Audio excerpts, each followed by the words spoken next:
Hi friends, it is Saturday, February 24th, 2024, and we are going to play Murdle.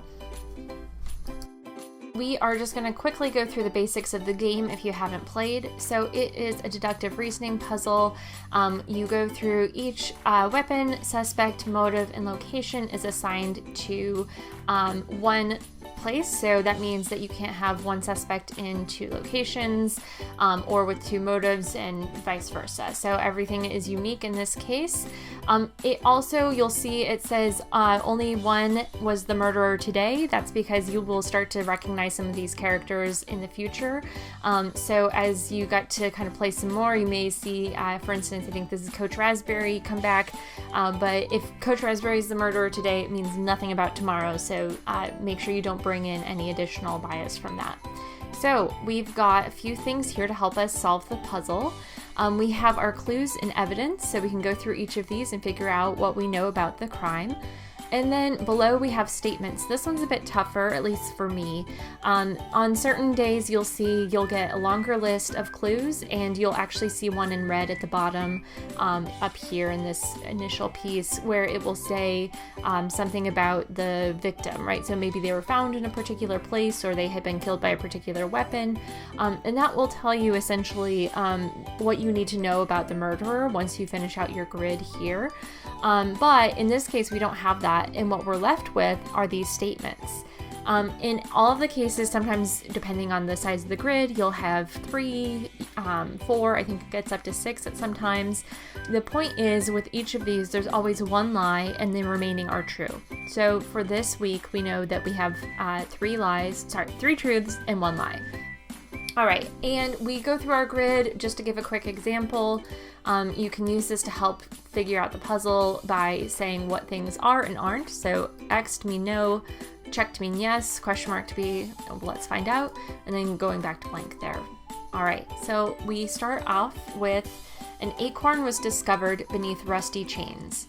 So this is telling us a few things. It's probably related to a weapon and a place. It could be about a suspect, but what we'll need to do is we'll need to reference these cards above. I'm going to go ahead and assume we're starting with weapon because I see the squirrel in the weapon piece, the squirrel icon here. Sometimes the icons are more or less informative, but in this case, that's pretty clear. So we've got a creased squirrel. And as you'll see, it does mention that it can be identified by an acorn left behind. Now, this is important as you go through this and other puzzles. Murdle always will tell you that connection between the two. It's usually pretty straightforward.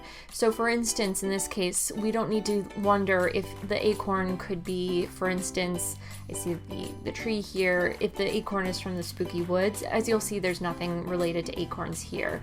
So yes, in theory, perhaps there are acorns in the spooky woods, but it's not noted here, so we shouldn't extrapolate that. We need to maintain kind of the boundaries of the game for this and not apply outside reasoning. So that means we are looking for the squirrel, and let's see what else we've got. Beneath rusty chains. So that probably does not pertain to a suspect. I'm going to assume that's a location, and it would not pertain to a motive. So we see right here again, a pretty informative icon. We have chains, and it says now only rusty chains remain. Again, there's that immediate relationship to the clue. So we know that the squirrel was in the dungeon.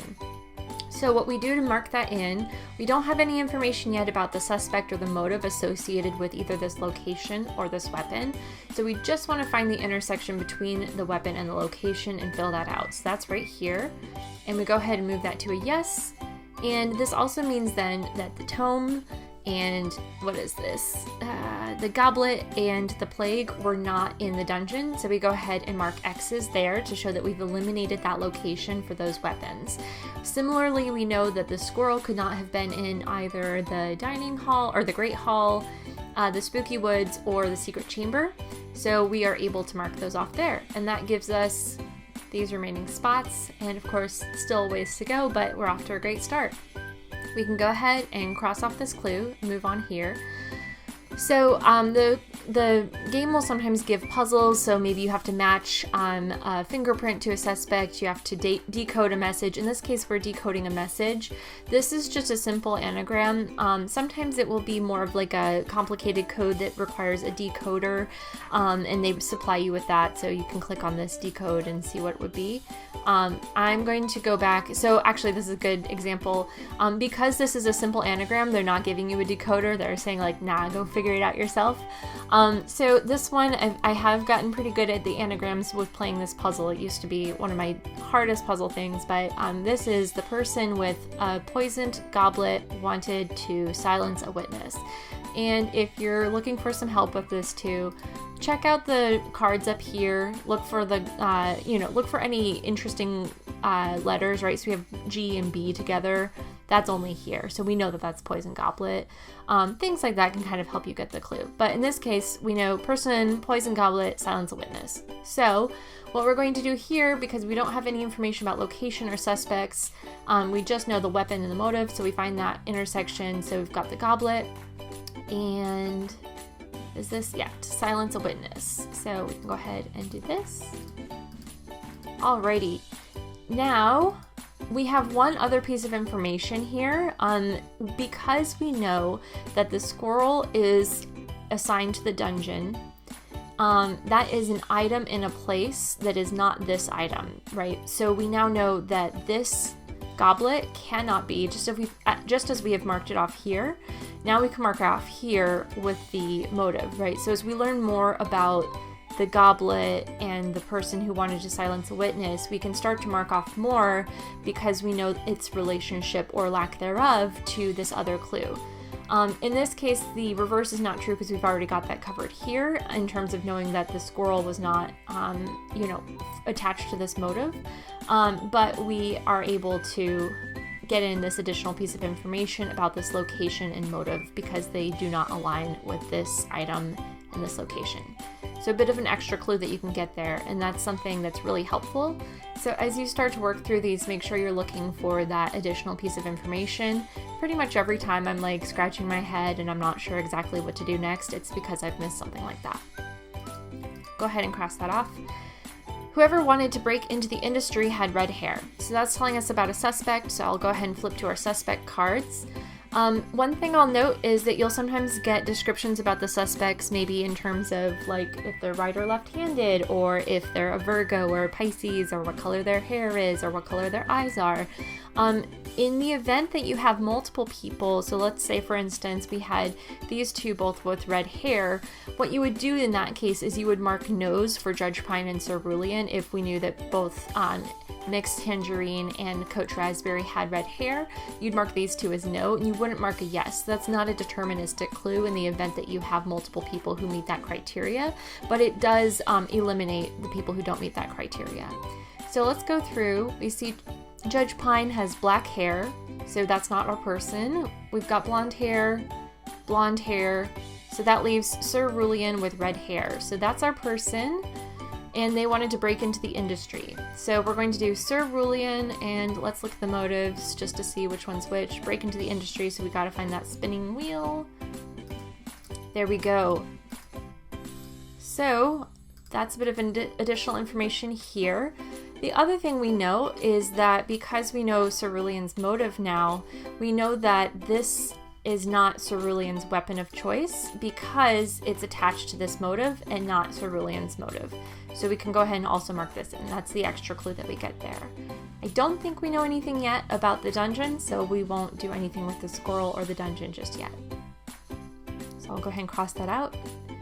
All right, so another one where we're going to have to go back to the cards and see what meets this criteria. So whoever wanted to see what it felt like to kill had a heavyweight weapon. So even though it's about the person, we're looking into the weapon here, right? This is the identifier. So if we go up to weapons, start with old heavy tome, heavyweight. Same thing applies with the hair, where we may see two weapons that have a heavyweight. In this case, we've got light, medium, light, and we're back to heavy. So again, this is great. It's a deterministic clue. So we set this down. So now we know we can find the intersection between this motive, felt like it wanted to see what it felt like to kill, and this weapon. So weapon, motive, that takes us over here. We've got tome, and I believe, yes. All right, so the person with the heavy tome, the heavyweight weapon, wanted to see what it felt like to kill. So we go ahead and close these out. All right. And then that leaves us with one left here. I know it doesn't look like we've got a lot here yet, but you know, that's what these are for too. And that's why these the statement ones are a little trickier, because you don't have all the answers yet and you really do need to kind of deduce it from what you're given. So let's see this. The person who wanted to eliminate a spy was in a secret chamber. So we don't need to reference the weapons or the locations, the motives. That's pretty clear. It's giving us the exact ones here. So we know we're looking at secret chamber and motive. Let's see, eliminate a spy. All right, so that's right here. All right, so we've got the person who wanted to eliminate a spy, secret chamber. So we go ahead and mark these off here. All right. And then what else do we know from this? We know that whomever wanted to eliminate a spy could not have been in the dungeon because they were in the secret chamber. So we can mark them off here, which gives us a lot of information here. So we've filled out this grid. We can now assign a motive to each of the weapons, which means we can fill out a few other spots as well because we have additional information there. So in this case, we know this is Cerulean's motive, and we know that this is assigned to the crazed squirrel. So that means Cerulean had the crazed squirrel and was in the dungeon. So we can go ahead and mark all this off. So you can see we're really starting to fill out the grid a lot more with this information. That's really useful. What else do we know? We know, okay, again, we're gonna put Cerulean here. All right, that's looking good. And is that it for now? I think that's it. Let's see, we've got two here. So the motives for silencing a witness and wanting to see what it felt like to kill can only be in one of these two locations. So that's actually another hint here. And I think this is going to help us out quite a bit. Let's see. So let's find things that aren't here, because then we'll be able to say they are not in the either the Great Hall or the Spooky Woods. So what do we have? We've got this. So they are not here, which means they're here. Oh, this is great. I think we're gonna get our location squared away too, or at least come very close. And let's see, this one we've already got figured out. So that's not going to help us out, but now this is looking good because now this is aligned here. So again, what we just did there was we saw these are the only two locations that are available for these two motives.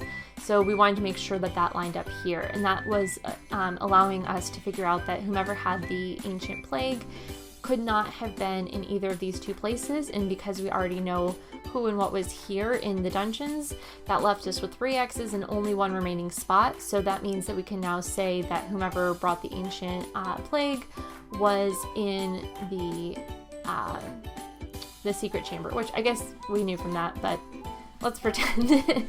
Anyway, the point is that these are now aligned and this is looking good. We now kind of have these consistent spaces of 3 when it comes to the people, because we still have 3 people to assign to weapons, and that will allow us to then assign motives and locations. And for the motives and locations, we have 2 each on these sides. So we are in good shape to look at part 2, the statements.